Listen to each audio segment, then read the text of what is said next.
Praise the lord. ఈరోజు ఒక సామెత నేర్చుకుందామా? సామెతల గ్రంథం 17వ అధ్యాయం 12వ వచనం. పిల్లలను పోగొట్టుకొనిన ఎలుగుబంటిని ఎదుర్కొనవచ్చును గాని మూర్ఖపు పనులు చేయుచున్న మూర్ఖుని ఎదుర్కొనరాదు. ఎలుగుబంటి అనే జంతువు చాలా ప్రమాదకరమైంది. మామూలుగా కూడా దాని కంట మనం పడ్డామనుకోండి, అది మనల్ని తరిమి తరిమి చీల్చి చంపుతుంది. ఒకవేళ అది పిల్లల్ని పోగొట్టుకున్నప్పుడు మనం కంటపడ్డామనుకోండి, బాధలో ఉంటుంది, కోపంలో ఉంటుంది, ఇంకా మరింత కీడుకరంగా అది పరిణమిస్తుంది. దాని మానసిక స్థాయి సరిగా ఉండదు, చాలా వేదంతో ఉంటుందేమో. మనుషులు ఎవరైనా కనబడితే ఇంకా మనం బ్రతికి బట్ట కట్టడం చాలా కష్టం. అయితే సామెతల్లో పరిశుద్ధాత్మ దేవుడు తెలియజేస్తున్న మాట ఏంటంటే, పిల్లల్ని కోల్పోయిన ఎలుగుబంటినైనా ఎదుర్కోవచ్చు, ఎట్లో గట్ల పరుగులు పెట్టో, చెట్లెక్కో, పొట్లెక్కో, ఏదో ఒకటి చేసి.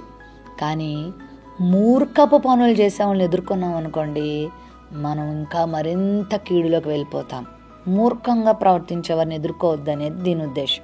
మూర్ఖ పనులు చేసే వాళ్ళని ఎదుర్కోవడం చాలా కష్టం అంట. అంటే మూర్ఖులతో మనం అనవసరంగా వాళ్ళ జోలికి రావడం వేస్ట్. మరి వివాదాలు చేయటం, వాళ్ళతో వాదించడం, వాళ్ళని మార్చాలని ప్రయత్నం చేయడం చాలా తప్పు. అది మనకే కీడు. మరి అలాంటి మూర్ఖ పనులు చేసే వాళ్ళని ఏం చేయాలి? వాళ్ళతో ఇంకా మనం గొడవ పెట్టుకోవడం, వాదించడం కాదు, కానీ వారి కొరకు మనం ప్రార్థన చేయాలి. వారి మూర్ఖత్వం నుండి వారి విడుదల పొందుట కొరకు ప్రభు సహాయాన్ని కోరుకోవాలి. మూర్ఖులు అంటే అంత డేంజర్ అన్నమాట. ఒక పిల్లల్ని పోగొట్టుకుని ఎలుగుబంటి కంటే మూర్ఖులు అంత ప్రమాదకరమైన వారని. మూర్ఖత్వం అంత ప్రమాదకరమైనది. మరి నువ్వు అలా ఉన్నావా? మూర్ఖ పనులు చేసే వ్యక్తిగా ఉండిపోతున్నావా? మూర్ఖత్వం నీలో ఉందా? తొలగించుకో. ఆ విధంగా జీవించొద్దు.